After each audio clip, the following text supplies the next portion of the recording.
So the first step in preparing the veal chop is decarbing your cannabis. To do that, there's two methods. There's the oven method, or there's a sous vide method.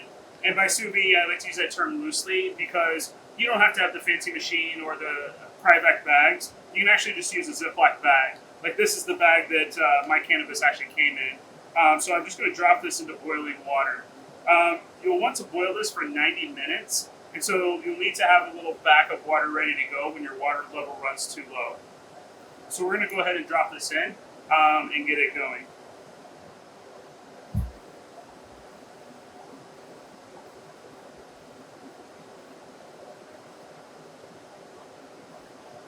Simple as that. So while that's going, we'll go ahead and start preparing our other ingredients. Now comes the fun part. So this part of the recipe, we're actually going to sear the veal chop. In your kit, you'll be provided with a delicious veal chop. It's approximately 10 ounces, and it'll be tied for you. This just allows for more even cooking process. So in order to season this, we're going to take a little olive oil, kind of coat the outside.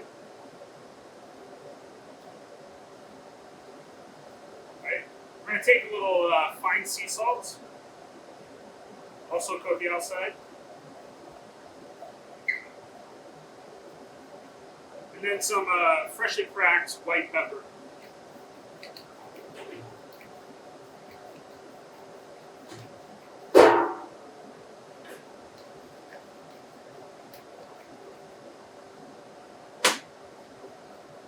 Okay, now we're going to come over to the stove where I have a pan on medium heat.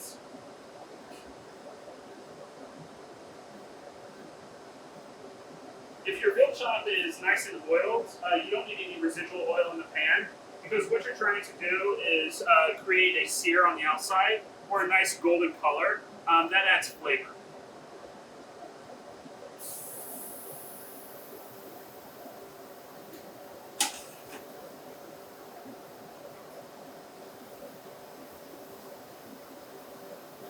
The secret to creating a nice sear is once you put it in the pan, just leave it alone. Don't move it around, don't touch it with your tongs, just let it sear on one side. You want to leave it there for probably 1.5 minutes, 2 minutes, just on one side to create that nice golden color.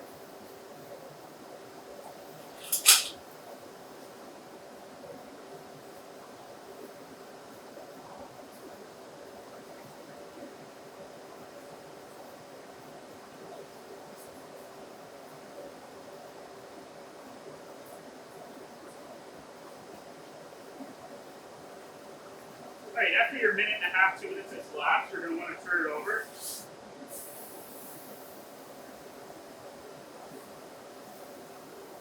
And as you can see, we've started to create a nice crust on the outside. And that's where your flavor is going to come from.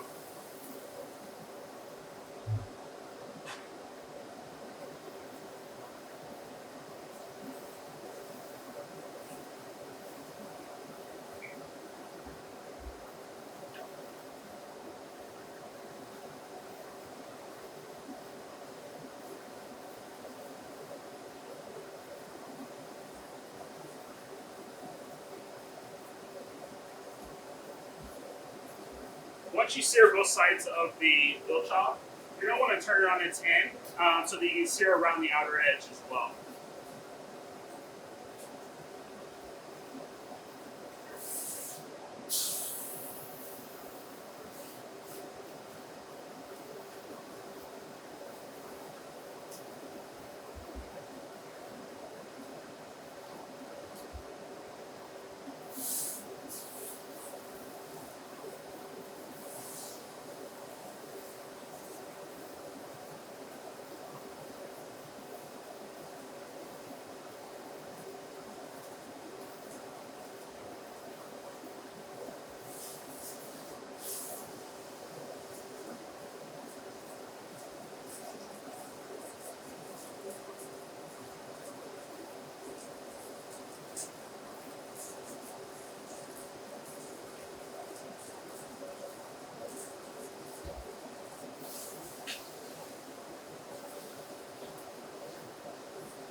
point, we're going to remove the veal chop. We're going to allow it to rest while we create the crust. Okay, for this step, we're going to finish processing our cannabis. And this is important because we'll need this in order to make the crust. So for this step, it's cooked for 90 minutes in our sous vide method. We're going to want to remove as much stem as possible. If you get a little stem in there, it's okay because it's in a culinary application. So as you can see on this one, there's quite a large stem growing in the bottom, so we're just going to pick that off.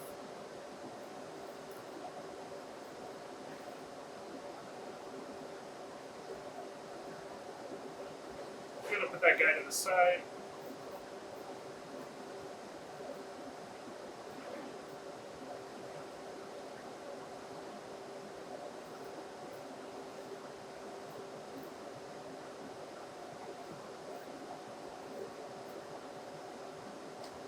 Alright, so we're ready to go. For culinary applications, I prefer to use a standard spice grinder that you would use for coffee or spices at home. One, they're extremely affordable, inexpensive, easy to get. You can get one at Bed Bath & Beyond or Target or something like that. But also, it processes it fine enough to incorporate into your foodstuffs. So here we just have a standard spice grinder. We're going to add our cannabis.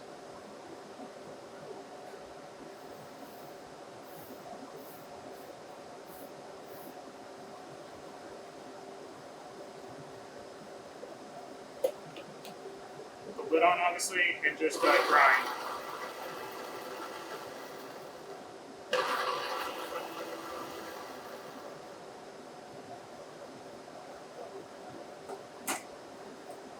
All right, and voila! It's nice. It's finely ground. We can easily incorporate that into our food. So what we have here is approximately 2.5 grams. Depending on how many people is going to share in the veal chop, you'll want to alter that. I think 2.5 grams for a single individual is a bit much. You would have a very interesting evening.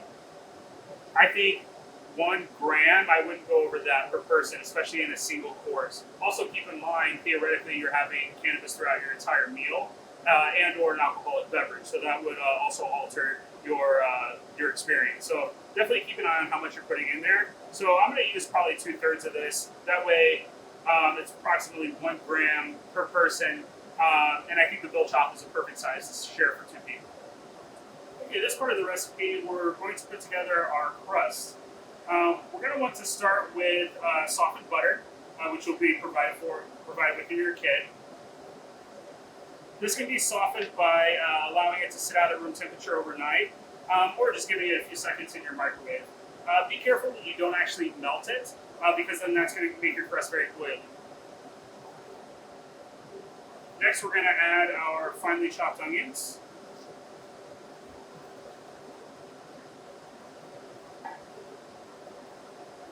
Our Parmesan cheese.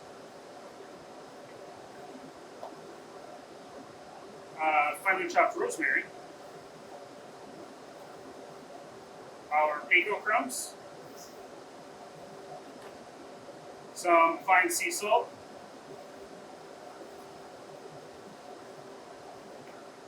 Some white pepper.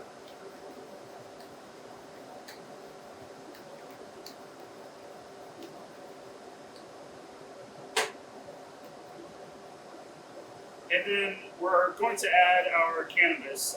So here I've dumped it out of the spice grinder so that I can visually see actually how much it is. And I'll just eyeball 2/3 of that. If you're at home and you are a little cautious about your intake, you might want to weigh it out, just a small scale or something like that.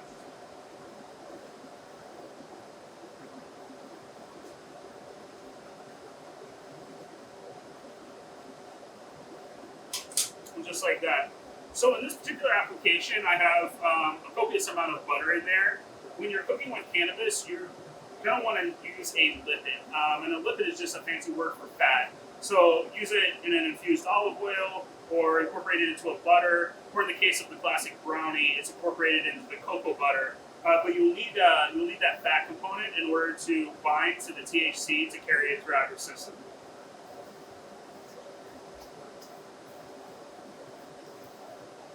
If you consume cannabis without the decarbonization process, you'll still benefit from some of the medicinal components of it, but you won't get the high. The same as if you don't use a fat component in your recipe. You'll still benefit from the CBD and things like that, but you won't get the experience of the high. So just using a spatula, you just want to incorporate that thoroughly. Okay, at this point we've thoroughly mixed our crust mixture. As you can see, it's still malleable, but it is quite firm. We have our veal chop that's been resting. I still leave the strings attached. It always helps, I mean, you can apply this using a spoon or another utensil. I prefer just to use a glove and use your hand. That way you can put as little or as much as you like.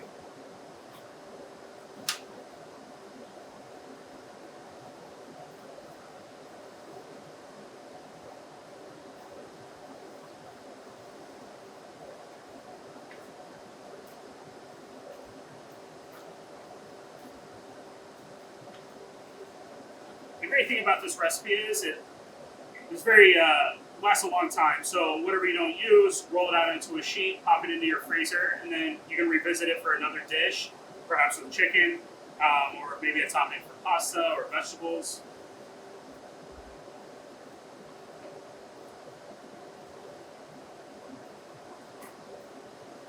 All right, I've created a nice dome on top of my veal chop for a couple reasons. One, it will, by the time this is brown and nice and crusty, the veal chop will have cooked through.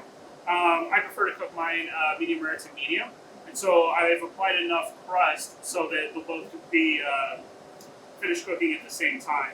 Also, if you only apply a thin layer of crust, it will essentially burn before your veal chop is cooked. So again, I leave the strings attached to finish the cooking process, so it just creates a little bit more uniform cooking. And as you can see, the crust isn't actually stuck on there. It's just slightly placed. As it cooks, the butter will melt and it'll continue to create the crust. So I have that there. Now I'm going to preheat my oven to 400 degrees and finish baking my veal chop. At your home oven, you might want to think about 450, depending on what kind of oven you have. So at this stage, we have our veal chop with the crust applied to it. I've set my oven to 400 degrees. Again, at home, you might want to set yours to 450, just because this is a commercial oven. I've set my timer to 12 minutes. Our oven here cooks very rapidly, very quickly, so you'll probably want to set your timer for 12 to even 15 minutes. Also, depending on the desired temperature that you would like your veal chop. Here, we prefer ours medium rare to medium, and so that's the temperature I'm shooting for. Okay, my veal chop has been baking for 10 minutes at 400 degrees, so I'm going to pull it out.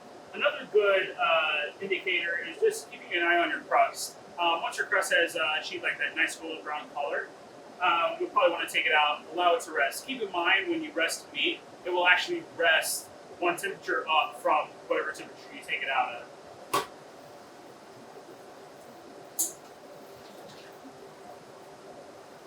All right. As you can see, we have a nice golden brown crust. We're just going to let that hang out a little while before we take off the butcher stream. Just to let it rest. Like I said, it'll rest up one temperature, and then it'll be good to go. Okay, so here we have our veal chop that has finished resting. It's rested for about 3 minutes. So we're going to remove the string, and then we're going to slice it.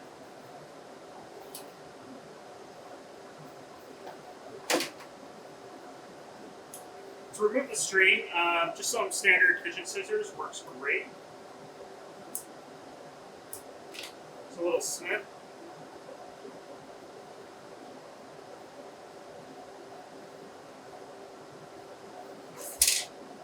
All right. If this were a single serving, I would probably just put it on the plate like so. But since there is a considerable amount of cannabis in here, I'm going to slice it for the idea that it would be served between multiple people. To slice it, you can kind of see the curvature of the bone, and so I'm just going to slice it along the bone.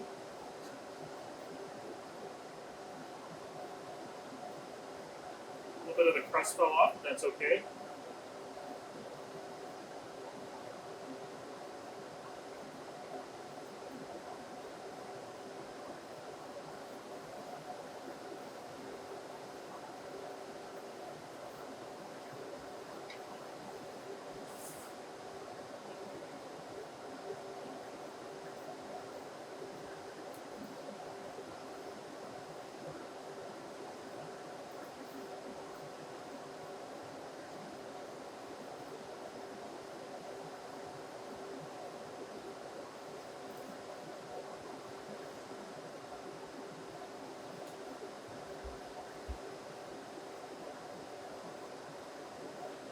Then you can take your other, the remaining crust that fell off, and just sprinkle it on the top of the veal,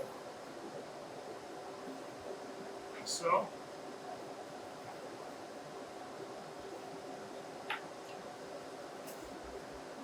We'll use a little towel, just kind of clean up the edge of the plate.